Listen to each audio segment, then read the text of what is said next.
If you're here today, and you are, if you're watching online, I think today's message is really one of the most critical that there is, because we're going to start at the beginning of the Bible. But let me back up. I'm in a series called Cultivating a Worldview. To cultivate means that you nurture and grow something that is important to you. And so we're talking about nurturing or growing or developing a biblical worldview. And a worldview is just simply a set of assumptions held consciously or unconsciously in faith about the basic makeup of the world and how the world works. Or you could say a worldview is a collection of attitudes, values, stories, and expectations about the world around us, which inform our every thought and action. Let me put it just in layman's terms. And our worldview is the lens through which we see life. As we travel through life, we experience all different events. Some of them are good, some of them are bad, some of them are tragic. And as we go through life, our philosophy of life, our worldview is how we make sense of things. How do we make sense of a senseless school shooting? How do we make sense of different things in life? And so every time something happens, you filter it through the lens of your worldview. And studies in church, studies have shown that only 9% of American adults and only 19% of adults who attend a church regularly have a biblical worldview. And they define a biblical worldview as believing that Jesus was born of a virgin, that he lived a sinless life, that he was crucified and resurrected from the grave, that heaven and hell are real, and that the devil is real, that there are spiritual forces. And so, I said this, and I'm taking time to do this series because it's just so important. We have to have a biblical worldview. We have to be able to filter things through the lens of God's Word if we're going to be successful in life and if we're going to accomplish what He wants us to accomplish. And, I think it's a shame we have more people attending church in America than ever before in history. We have nicer buildings than we've ever had. We have state-of-the-art equipment. We have all this stuff. But if our people don't believe the Bible, we've failed. And so there's no question since I've started this series, there's probably some people that were coming to Family Life that aren't coming anymore. And that's okay. That's okay. I never... God has given me a spiritual gift of sarcasm, so I try to tone that down a little bit. I never want anyone to be offended by the way I say something. I really, believe it or not, I pray a lot about how we present things, and we want to present things in a nice way. But if somebody gets offended by something in the Bible, there's just nothing I can do about that, okay? And I don't apologize for that. But we said this: a defendable worldview, and this is where we're going, has to satisfactorily answer four basic questions: the origin of life, how did things begin, the meaning of life, morality, and the destiny of life. And the first few weeks we talked about the third one, which is morality. And we said this, that in the secular worldview, there's three main worldviews: secularism, animism, and the biblical view, theism.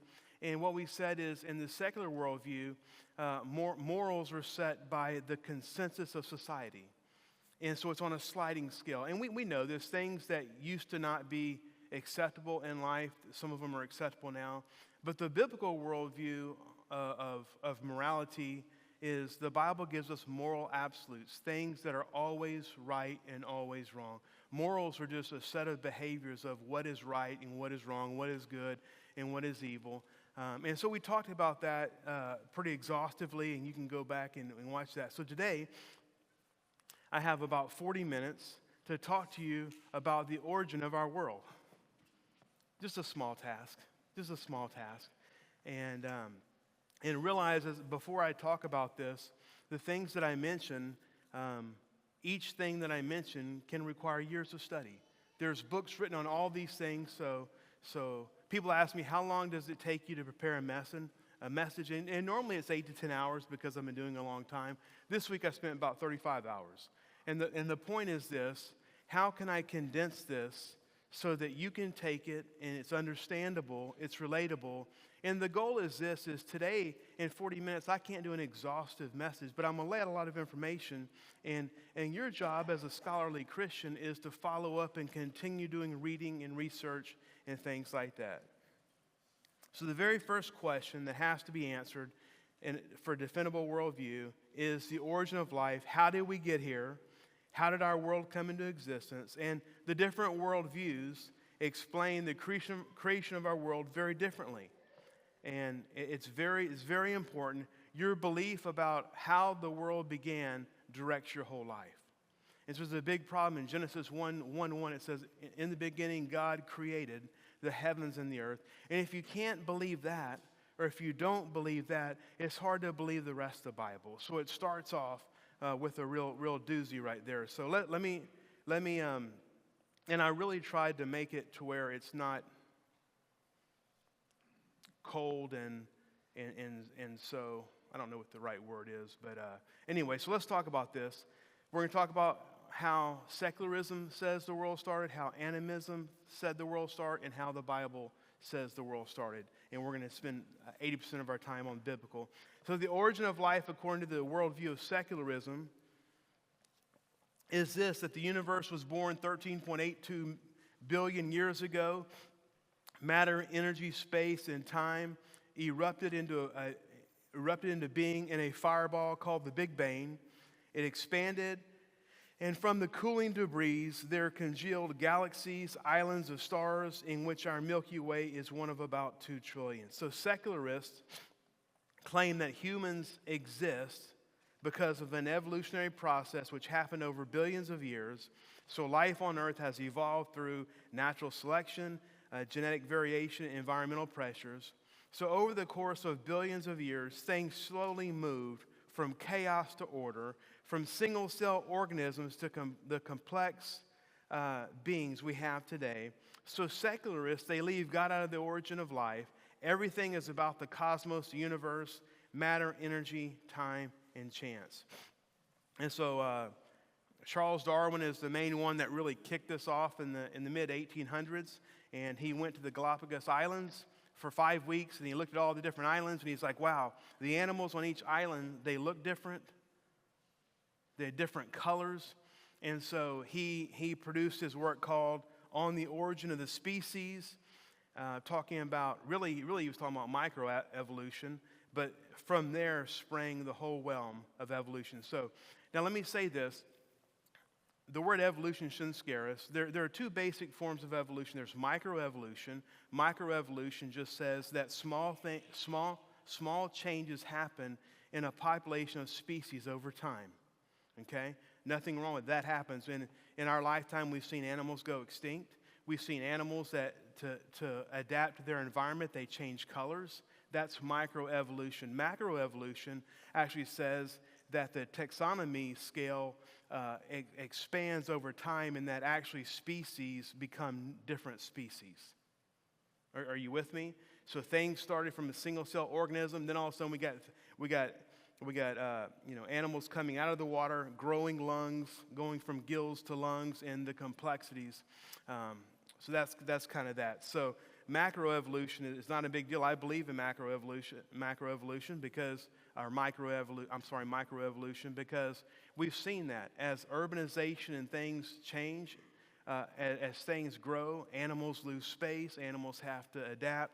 Not a big deal, okay? But macroevolution says things started with a bang and it went from chaos over these billions of years and now order. So things went from chaos and actually things are getting better. I don't know about you. I don't know that things are getting better, okay? But that's what they believe. The origin of life, according to the worldview of animism, remember animism is really, it's hard for us to understand that, but it includes Hinduism, Buddhism, and there's hundreds of different forms or beliefs of animism. But basically, they believe that everything in the world has a spirit and a soul. Rocks, trees, rivers, mountains, and humanity isn't at the top. Humanity is just one. And of course, they believe, so that's basically, they have a shared belief that all things have essence or a soul. They all believe in reincarnation. So life continues to recycle, which a lot of the reasons around the world that we have a shortage of food is because some places they won't kill rodents or anything like that. They're eating their crops because in reincarnation that could be Uncle John or Aunt Susie. I mean, so I'm not trying to be funny. That's just the truth. The truth. So Hinduism, which is one of the animistic views, it believes actually that Brahma, a god named Brahma, created the world out of himself, and they actually believe that the world recreates itself every 4.32 billion years, if you study that. So basically, there's a start, and it goes for 4.32 billion years, and there's the day of Brahma, and everything ends, and everything recreates itself, everything reincarnates. Many believe that the divine being starts the life cycle out of their own body. Others in the animistic view believe that our natural minds cannot conceive the complexity of the universe or how life began. And so that's kind of a view of what they believe.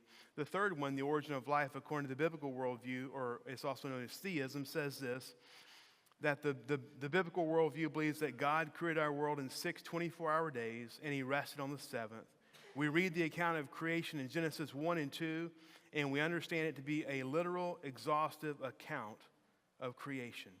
So let's go to Genesis chapter 1, verse 1 through 5. And one of the whole points of the series, of this message today, is I feel like that a lot of Christians are fearful. They're scared to talk to someone that believes in evolution. And what I'm saying is there are a whole lot of facts I'm going to talk to you on the side of biblical theism, and we should not be scared. Sometimes an evolutionist, sometimes you take biology 101 at the university, and I'm not trying to be mean, I'm just being honest. We have a professor who has underwhelming intelligence try to tell us that evolution is the only possible way that our world came into origin, and that's just simply not true. So I want to give you confidence. So Genesis chapter 1, verse 1 through 5, let's read it. In the beginning, God created, we talked about this several weeks ago, the word right there for created is bara, and it means out of nothing. There was no matter, there was no anything. He created the matter, time, space, everything. In the beginning, God created the heavens and the earth. Now the earth was formless and void, formless and empty. Darkness was over the surface of the deep, and the Spirit of God was hovering over the waters. And God said, "Let there be light," and there was light. God saw the light was good, and he separated the light from the darkness. God called the light day, and the darkness he called night. And there was evening, and there was morning the first day. So let's talk about this for a little bit. So the Bible tells us that God created the heavens and the earth out of nothing. There was no existing matter. There was no bang. He created everything. And then when it says in verse 2, now the earth was formless and empty. Formless and empty in the Hebrew, it's a funny phrase, tohu wa bohu. I like that, tohu bohu, right? And the phrase conveys a sense of emptiness, confusion, a lack of order, or topsy-turvy, things upside down.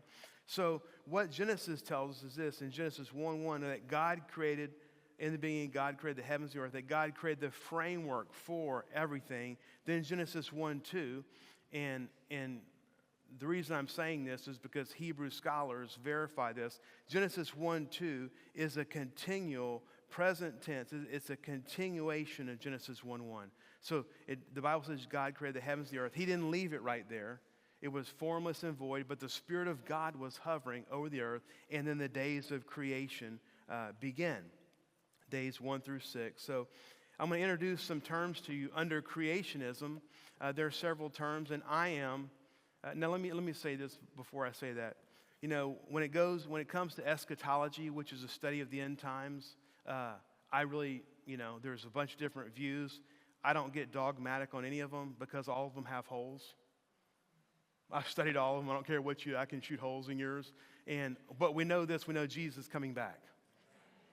He may come back for us before the tribulation. He may come back for us in the middle of the tribulation, whatever. But we know Jesus is coming back, and so that's what I focus on. When it comes to creation, I am a traditional creationist. The doctrine of family life is that we are a traditional creationist. That's our beliefs. And this is what a traditional creationist or a conservative theology believes. Number one, that God created the universe out of nothing. Number two, God created the universe. He created everything in 6 literal 24-hour days. Number three, the earth is thousands of years old and not billions of years old. Okay, so we're going to talk about that today. So evolution believes a Big Bang sparked everything and that the world moved from total chaos to order. Now, nothing in life goes from chaos to order. Nothing. That doesn't happen, but that's what they believe. So think about all the laws of nature somehow came into perfect alignment. So we have gravity, we have all the, our world and everything is spinning, and the margin of error is zero. All these laws of nature have to work together, and somehow they all came together perfectly. And if you Google, what are the chances of that happening, you'll get more zeros than you can count, okay? And then the animals mutate over millions and billions of years and actually become new in different species, whereas the biblical creation believes that God created, He spoke things into perfect order. He created the land, the sea, the sky, the moons, the stars, animals, humans, everything, all the natural laws of nature. So biblical creation believes that everything was created perfectly, but now due to sin, it's going the other way. I mean, that's what the biblical view is. And so we're going to talk about this. Now, within the Christian community, there's several different ways that people believe about creation, and you should know this. And I've said what my belief is very, very strongly, is that I'm a traditional creationist, that God created our world in 6 24-hour days, okay? But there's some other things, and I believe in a young earth, and I'm going to show you why.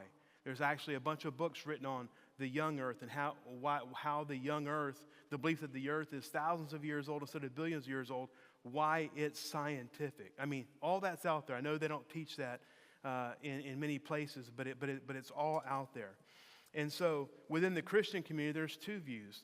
There's the old earth creationists that are Christians, and there's the young earth, okay?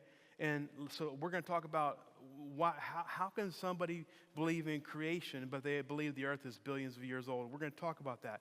The first one is this, the day-age creation theory. The day-age creation theory. In the day-age creationists believe that each day in creation was a long epoch of time. A long period of time, millions and millions, hundreds of millions of years. So they believe that God created our world, but He did so. It's like day one, instead of it being a 24-hour period, day one where God created light and separated and all that each day could have been hundreds of millions of years, okay? That's what they believe, okay? So they don't believe in the Big Bang. They believe that God created it, but He did it so over a long time. Now, here's the whole problem with all these things, is the reason all of these things we're fixed to talk about, old earth creationists, it all came about after evolution started being pushed. So evolutionists 200 years ago started pushing all this stuff. The earth is billions of years old. And people that were Christians, I'm not saying they got scared where they're like, well, how can we match our Bible with that? Because they took evolution of billions of years as fact. And so what I'm saying is some of the old earth creationists, they work the wrong way. We're supposed to start with the Bible and go that way. They started with what was a scientific theory, and which has many holes, and they tried to make the Bible account fit that. Am I making sense today? Okay, so let's move on. So as the pressure from evolutionary biology began to become mainstream, it put pressure on Christian theology. And so in an effort to make the biblical narrative fit the billions of years pushed by science, the day-age creation idea was born. Now, but let's go back to the Bible, okay? We're going to the Bible. It says, it says there was, in the day of creation, it says there was it doesn't say morning and evening, it goes other ways. There was evening and there was morning, day one. There was evening and there was morning, day two. There was evening and there was morning, day three, all through the first 6 days of creation. So the word day in Hebrew is our word yom. And it's used 2,300 times in the Old Testament in the Hebrew of the Bible. In the vast majority of cases, it refers to a literal 24 24-hour period day. And contextual clues, every time yom is paired with a number or with a singular noun, it's always translated as a 24-hour period. So there was evening, singular, and there was morning, singular, day one. There was evening and there was morning, day two. Those are all. And so let me take a little bit further for all of you. We have the English teachers in here. The Hebrew word yom, when cast in the singular and as a non-compound grammatical structure, as it does hundreds of times in the Old Testament, has a uniform reference to a 24-hour period. So every time that the word yom, day, is used in the singular and in a non-compound grammatical structure, as it is in creation, the 2,300 times it is used in the Old Testament, it always is translated as a 24-hour period day. So in Genesis, when it says there was evening and morning, day one, that was a 24-hour period. That's what the Hebrew means. That's what the text means. So we can't try to change what was written in the Bible.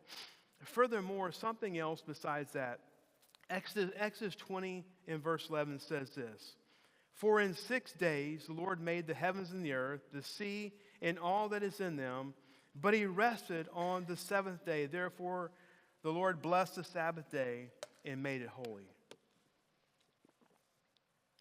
And so again, Hebrew 20:11, it means the Lord made the heavens in 6 24-hour period days. And then it says that was our model. We're supposed to work for 6 24-hour days, and then we're supposed to rest on the seventh. See, some people are like that day age. They think they're supposed to work for many, many years, then take a day off. No, our motto was 6 24-hour days. So that's the first one, the day age theory.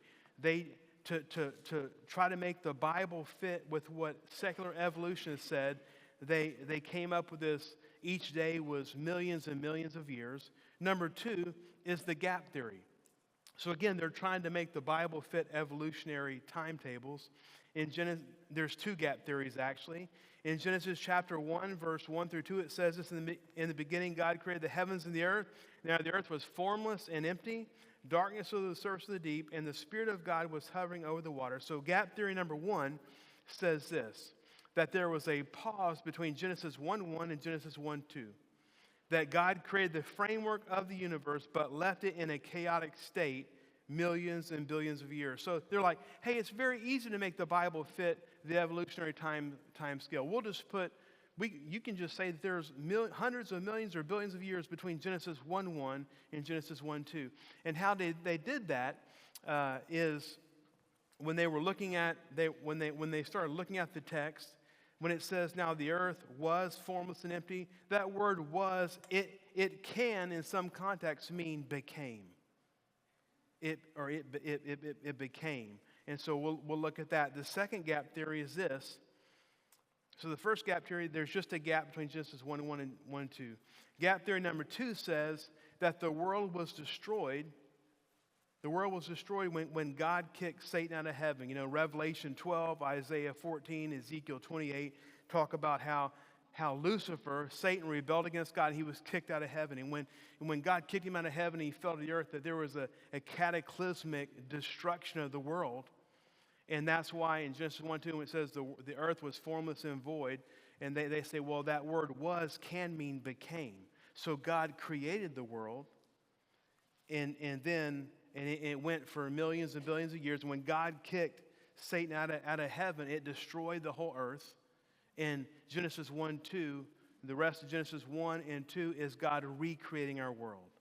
And again, that when it says the world was formless and void, and they say, well, it could be, it became. But again, when you go to Hebrew scholars and you're looking at the context of that verse, God created, he created, and he wasn't finished creating. So it was formless and void, and he continued immediately creating our world through the 6 days of creation. And then there's one more, progressive Christian theology, or the progressive creation theory, And this says this, that He created everything, but God created at lower life forms. So God created everything. There was no Big Bang. God created everything in lower forms, and over millions and over billions of years, things evolved from what God created to what they are today. And again, that's to try to make the narrative fit. So there's no Big Bang, but still believe the earth is billions of years old. So these three that I mentioned today, if you're a day-age person or a gap theory or a progressive, it's not that you're not a Christian. They don't believe in a Big Bang and all that. But I think, in my opinion, they try to make Genesis 1:1 and 1:2 fit the billions of years, and that's why they came back. And I believe they took liberty with the Hebrew text. So again, my only problem with the day-age theory, the gap theory, the progressive creationists, is that they're trying to make the biblical text of creation fit the secular model out of fear. I mean, scientists are saying the earth is billions of years old, and we believe God created the earth, but how could God create the earth and it be billions of years old?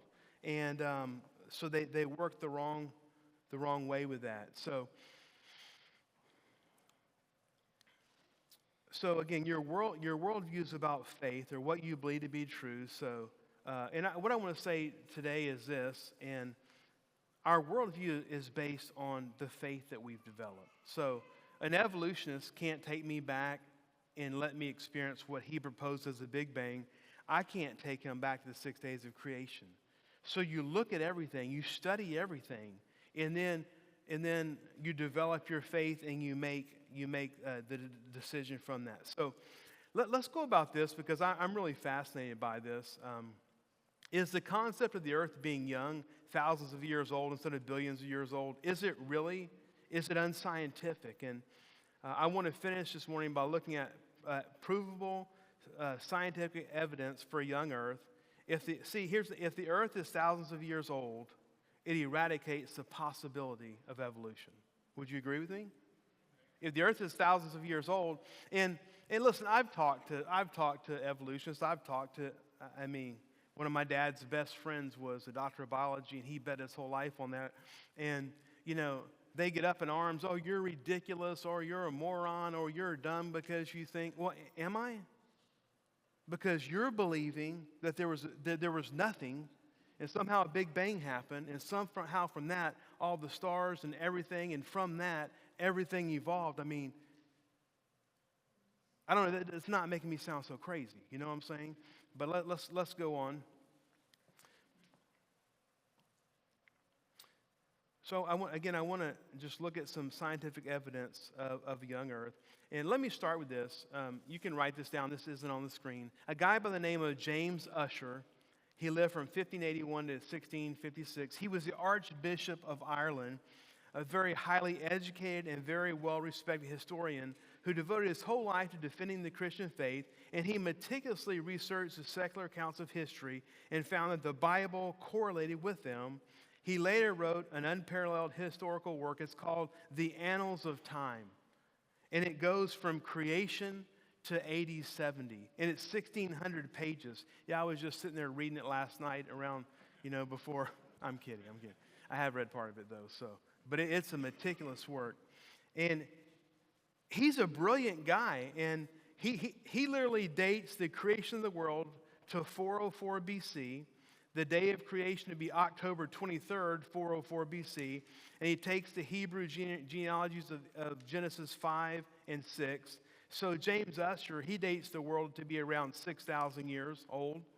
The problem with that is, since then, we've learned that there's some genealogies that are missing, and so I think a good range would be from 6 to 10,000 years old. But honestly, it doesn't really matter if the world is 10,000 years old. It doesn't matter if the world is 15,000 years old or 20,000 years old, but if it's not 13.82 billion years old, there's a problem, right? And the Bible doesn't tell us exactly how old it is. So I'm going to do this, and I'm going to read, because I want to talk about biological data supports the young earth view. And this article is by Jeffrey P. Tompkins, a PhD. And what I want to say about this is there are many highly, highly intelligent people, astrophysicists, PhD biologists, geologists. There are many of them in the earth today who believe the account of Genesis 1 and Genesis 2. I want you to know that. It's not just, oh, Christian. There are a lot of, as a matter of fact, several years ago, about 5 years ago, Tracy and I were in Colorado, and we met this man. He was a PhD astrophysicist, and he worked with Carl Sagan to put the lunar rovers on Mars. And he said, you know, my whole life I'd bought into evolution, and he said, I started reading the Bible. I started reading Genesis and correlating scientifically with what I know to be true, and he gave his life to the Lord. So what I'm saying is, a lot of times people say, well, if you don't believe in evolution, you know, if you believe in creation, you're weak, you're this or that, you know, that's not true. So let me read this parts of this article, and he gives six reasons, biological data that supports young Earth view. I'm only giving you 5 of them because one of them I had a hard time understanding. I mean, this is very, very deep. So, number 1, soft tissues and biomolecules in fossils.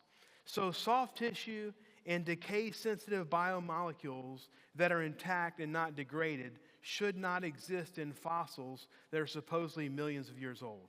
So soft tissue, cartilage, blood vessels, collagen, it only lasts a couple thousand years. So it would be impossible if you're digging up fossils that are 68 million years old, 350 million years old. There's no way for it to be there. Are you with me?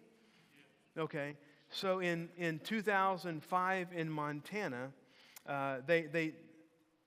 it's the most famous case of the evolutionary enigma, was the discovery of soft, stretchy tissue in the bones of a T-Rex, along with visible blood vessels, blood cells inside the vessels, and bone cells with delicate finger projections called osteocytes.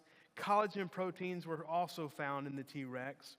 But the thing is, this T-Rex was dated at 68 million years old. Okay? So similar finds in other dinosaur bones have been found in Canada. And one scientist named Brian Thomas, he's compiled a list of 41 different journal papers describing the amazing soft tissue and biomolecules discovered in the fossils of many different types of land, sea animals, and plants. Many of these findings were made and documented by secular scientists, and some of these discoveries involve fossils that were alleged to be 250 to 550 million years old. Because it would be impossible for these highly degradable compounds to last more than a few thousand years, the evidence clearly points to a young age for the earth and to the global flood that produced the fossilized remains, burying them quickly in sediments about 4,500 years ago. That's when the flood was. So here's the deal. If there was a worldwide flood, which we believe, like if a tree falls down, it's just going to rot, right? But if there's a worldwide flood and things are covered with sediment, that tree fossilizes. And so many things fossilized intact. There was no rotting, there was no, anyway. So before these discoveries, scientists were adamant that soft tissue and biomolecules could not last more than several thousand years, but because they quickly break down. But since these discoveries have been found, of course, now they're saying under certain circumstances, it's possible for this stretchy DNA material to survive, right? The ancient microbe resurrection. This is interesting. Since the mid-1990s, scientists have isolated and characterized more than 1,200 ancient microorganisms extracted from fossils found in amber. These amber fossils finds indicate 9 ancient yeasts, 4 of which are brewer's yeasts that were patented and used to commercially brew beer by one of the scientists who discovered them. These amber extract microbes were thought to be up to 40 million years old. So they were labeled at a time they're 40 million years old, but it would have been impossible for that to survive that many years. But the most amazing microbe discovery came when scientists were able to revive bacteria extracted from salt inclusions in rock strata that were alleged to be 250 million years old. A salt inclusion is a pocket of salty water that became trapped as the sedimentary rock formed, a phenomenon that would have occurred during the Genesis flood.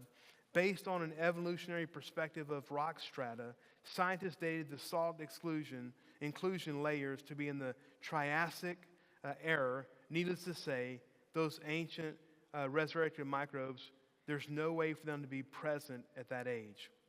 Number 3, the degeneration of the human genome. Contrary to popular evolutionary dogma, the human genome is actually degrading over time. It's devolving and not evolving. At the beginning of creation, Adam and Eve's genomes would have been pristine, perfect, no errors. But when they fell into sin and brought a curse upon creation, causing increasing amounts of DNA decay and progressive loss of genetic information in successive generations of their offspring. So the degeneration is due to multiple slightly harmful mutations that occur during each generation, and the accumulation rate of these genetic alterations is indicative of a human origin in agreement with the biblical chronology of about 10,000 years. Okay? And so, in fact, he has documented previously, empirical genetic clocks determined by both secular and creation researchers indicate a beginning point of human variation associated with degeneration starting at about 5,000 to 10,000 years ago. This recent time frame also fits closely with the pattern of human life expectancy and quickly continuing decline after the global flood. So what that means is these scientists, they put into computers and computer models the breakdown of the DNA material, and it's consistent with 5,000 to 10,000 years of human life. Are we okay? Is this too deep? Are you tracking with me? I don't want you to fall asleep. Every week someone comes up to me and says, Pastor, I'm sorry I fell asleep. I was on medicine. I'm on medicine, okay? And so anyway. But to be honest with you, I don't see you. I only look at 3 or 4 people. I always look at people. Some people always smile at me no matter what I say. In each section, that's who I look at. So anyway, truth be told, now you can sleep. Sleep in peace. But this is interesting, is it not? So evidence for, I'm going to skip that one. Well, there's a time thing. So what I was going to say is another thing is they've tracked the breakdown of the Y chromosome, which is the male chromosome, right? And they studied the Y chromosome all across the world, and there's only a slight variation, which shows, evolutionists say that people became about 3 to 6 million years ago. So again, if there was genetics going back 3 to 6 million years, the breakdown would be this much. But because it's a much shorter lifespan, it's this much. Let's close with one more, the population growth. So according to the evolutionary timeline, humans diverged from chimp-like ancestors 3 to 6 million years ago. In that case, there ought to be many more billions of people living or buried in the fossil record. With the world's human population now approaching 8 billion, the evolutionary story falls completely short. There should be many more people. As it turns out, the biblical model of Earth being populated by Noah's 3 sons and their 3 wives, starting about 4,500 years ago, fits perfectly with the number of people living today. In 2015, Robert Carter and Chris Hardy, used computer modeling for population growth that included multiple variables like the age of reaching maturity, minimum child spacing between births, the age of menopause, twinning, all these things. And they also factored the possibilities of polygamy and the risk of death according to age. Their conclusion was that it's no great difficulty to obtain the current world population from 3 founding couples in 4.5 millennia. I want to end with one last thing. Now, those things were very scientific because I didn't write them, right? A little boring, okay? But important.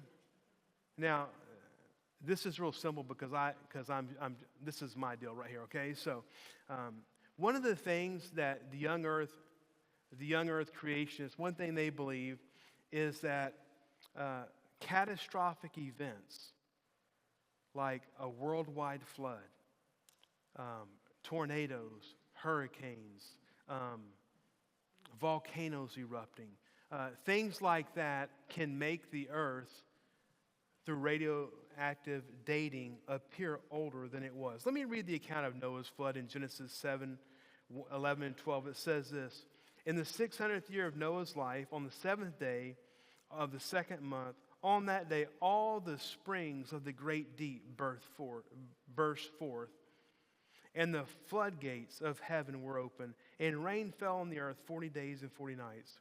Genesis 7:20, the waters rose and covered the mountains to a depth of 15 cubits, which would be 22 or 23 feet. So think about this.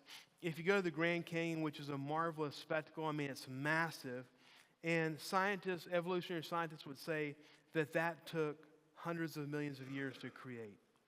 But what I'm saying is, like, think about the power of water, and think about the fountains of the deep burst open. The canopy that was over the earth, protecting it from the harmful rays of the sun, that was bust. And it rained for 40 days and 40 nights to where water was over the highest mountain by 22 feet, 22, 23 feet. All that rushing water. And we had a good example in 2001 above Canyon Lake. Do y'all know where Canyon Lake is? Up in the hill country. In Canyon Lake, above the Canyon Lake spillway along the Guadalupe River, they got a 20-inch rain. And in 3 days, it carved a new canyon in limestone rock. That lake is so beautiful because it's all limestone rock.